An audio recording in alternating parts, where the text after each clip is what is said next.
jumpa ovum. Bentukannya begini Bu. Nah ini kecil sih Bu, cuman diperbesar. Ini dia sel induk nih. Sini sudah ada Nur Muhammad di setiap tubuh manusia. Nanti dia berbelah-belah. Makanya sel induk itu setelah berbelah-belah menjadi sel yang banyak. Ya, banyak. Ini teorinya ya. Kita nggak usah hafalin. Cuman saya mau bilang bahwa ini ada landasan ilmiahnya. Ya. Next lagi. Jadi ada dokter Korea yang mencoba ngambil sel induk jantung seseorang. Ya, ini jantung orang udah mau rusak, diambil sel induknya. Ya, lewat sum-sum tulang belakang. Itu susah banget loh Bu. Nih stem cell dicari mana sel induknya, baru dimasukin lagi, bersihin, masukin lagi, ya, sehingga jantung yang selnya rusak jadi bagus. Nah, yang unik adalah, oke, next lagi. Jadi ada sebuah wawancara di Al Jazeera Channel, dokter Korea yang tadi dipertemukan dokter, ya, dokter Raja Arab yang juga tas orang Sufi, dan mereka berkesimpulan sel induk itulah Nur Muhammad SAW. Ya, jadi ini bukan kata Aisyah ya Bu, ini penelitian dari dokter-dokter yang juga Sufi, ya. Dan ternyata ngambil sel induk itu sudah ada sejak zaman Ibnu Sina, Avicenna, paham ya Bu? Nah terus ternyata di mana sel induk itu kalau kita mau cari? Ada di plasenta bayi.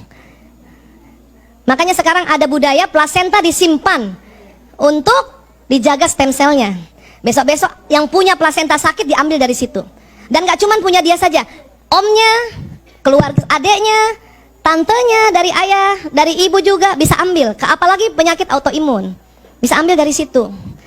Disimpannya di suhu minus 196 derajat untuk menjaga kualitasnya. Namun itu berbayar Ibu.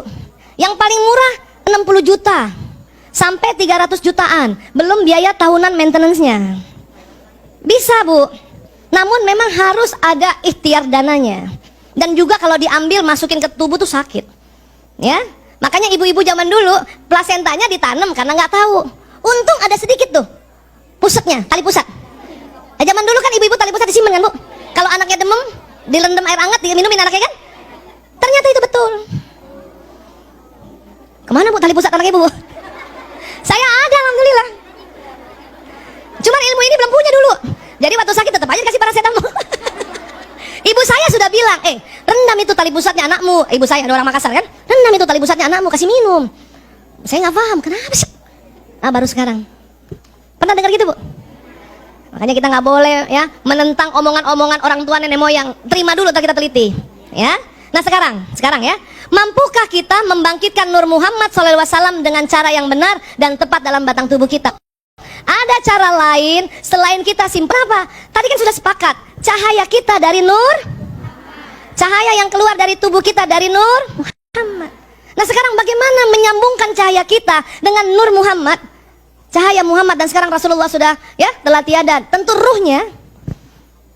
Ya, next.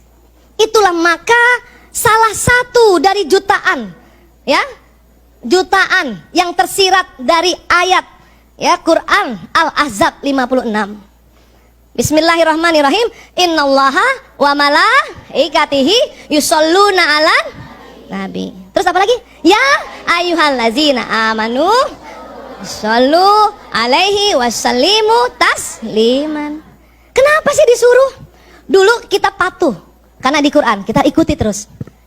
Sekarang buah kepatuhan kita itulah diteliti bahwa kalau kita salawat, stem cell di dalam tubuh kita nyala. Karena tubuh kita itu dari stem cell. Stem cell itu dari Nur. Maka kalau ibu jantungnya agak sakit, ya, jangan cepat-cepat minum obat dokter dulu. Langsung Allahumma shalli wa sallim ala sayyidina Muhammad, Allahumma shalli wa sallim. Kenapa harus diulang-ulang? Stem cell agak di dalam tubuh. Ini jantung segede itu dia agak dalam. Jadi harus diulang-ulang. Kok bisa sampai di jantung? Tadi lewat sistem saraf yang membawa salawat kita. Dan harus diulang-ulang supaya apa? Kena stem cellnya. Kalau stem cell kena Bu, wih, sel yang rusak digantikan. Maka ibu kalau lutut sakit juga ya. Tadi suruh apa kalau supaya kita tidak ngilu-ngilu lututnya? Allahu Akbar, Subhanallah, Allahumma shalli wa sallim ala sayyidina Muhammad, Allahumma. Ibu bayangin, arahkan ke situ. Allahumma shalli wa sallim ala sayyidina Muhammad, Allahumma shalli wa sallim ala sayyidina Muhammad, Allahumma shalli wa sallim ala sayyidina. Ya Bu. Makanya tadi saya bilang kalau watak ibu lagi angot-angotan, baca salawat. Allahumma shalli wa sallim ala sayyidina Muhammad, Allahumma shalli. Itu anak ibu lagi angot-angotan. Ibu ya punya anak SMP, kita bulan lalu udah belajar kan? nggak bisa sembarangan ngomong sama anak SMP kan. Mending ibu belai-belai kepalanya, pas dikena wataknya, Allahumma sholli wa sallim ala sayyidina Muhammad, Allahumma sholli wa sallim ala sayyidina Muhammad. Begitu. Jangan dikit-dikit nasihatin anak lewat mulut. Anak SMP lewat mulut, ya dia reject. Mending kita bacain salawat. Sini sayang, ibu aku sebel banget, sakit kepala ya, sini ibu pijetin. Begitu juga suami kita. Kalau ibu disuruh minta pijet, dia kesempatan. Allahumma sholli wa sallim ala sayyidina Muhammad. Betul. Ya Allah. Ya Allah. Dan selain dia bekerja di tubuh kita, ibu, ya, cahaya kita karena dari Nur Muhammad, cahaya kita kan berpendar kan, yang tugasnya membawa doa, membawa niat. Tapi pada saat ibu Allahumma sholli wa sallim ala sayyidina Muhammad, itu sinyal saya jumpa Rasulullah. Ayo kita salawat bu. Allahumma sholli wa sallim ala sayyidina Muhammad. Lagi. Allahumma sholli wa sallim ala sayyidina Muhammad. Lagi. Allahumma sholli wa sallim ala sayyidina Muhammad. Ya Allah ibu, itu stem cell kita semua seneng. Kemudian sinyal kita bawa, ya, salawat kita sampai Rasulullah. Itu makanya Rasulullah kenal kita bu. Badan kasar kita dirumil, tapi badan bioplasmi kita jumpa Rasulullah.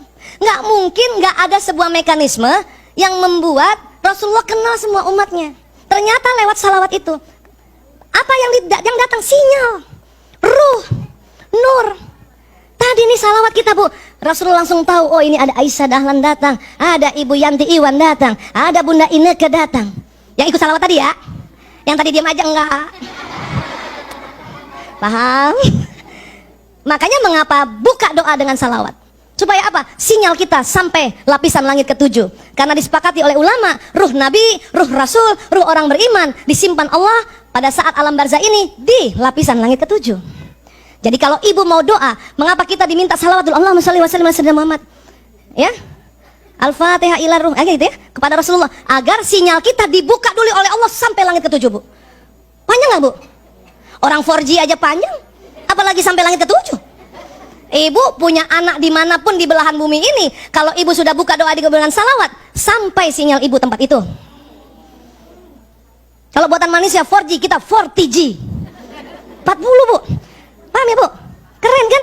Maka dengan salawat itu saja kita sudah dapat syafaat di dunia, dibantu oleh Allah lewat perantara nabinya, untuk kita memanjangkan sinyal kita. Untuk apa sih? Emang di dunia untuk apa bu? Saling memberi pesan. Nah kenapa ibu pegang terus itu gadget? Untuk saling membeli pesan kan? Padahal manusia adalah gadget alam semesta. Kita nggak ada gadget nggak usah takut bu. Kita bayangin aja wajah siapa, bicara sama dia. Sampai bu. Tergantung dia lagi tidur apa enggak. Tapi kalau ibu doain anak atau doain suami, ibu dialog sama suami, ya Allah sampaikan salam rinduku untuk suamiku. Sebut namanya bu. Priyanto bin Sismadi bin Parto Dimulyo. Oh, harus panjang. Kalau Priyanto aja ada 1000 Priyanto di dunia ini. Nanti dapat semua kan? Nah itu bu, saat itu juga suami kita kalau dalam keadaan rileks, ada kuncinya ya, keadaan rileks dia terima. Kalau dia keadaan tegang, kadang nggak terima, dia rileks. Tapi nggak usah juga sampai rumah, ayah rasa nggak tadi aku salamkan rindu? Nggak usah juga begitu. Ngapain sih cek and recheck, kepo banget. Kemudian ya, makanya banyak sekali hadis-hadis Rasulullah meminta kita bersalawat. Ya, salah satunya barang siapa membaca salawat untukku pada waktu subuh sebanyak 10 kali dan pada waktu sore sebanyak 10 kali, maka ia akan memperoleh syafaatku pada hari kiamat. Gak mungkin ada mekanisme yang tidak menghubungkan kita dengan Nabi saat ini. Apa itu? Badan bioplasmi kita, sinyal kita. Ya Allah. Bahkan salah satu hadis Rasulullah ya mengatakan, kalau ada hambaku bersalawat, ruhku kembali lagi ke jasadku dan menjawabnya. Makanya kalau kita lagi di Raudah bu, itu dekat sekali sama Robi, baik jasad dan ruhnya. Mau ke sana bu? Yuk. Insya Allah ya, luar biasa ya.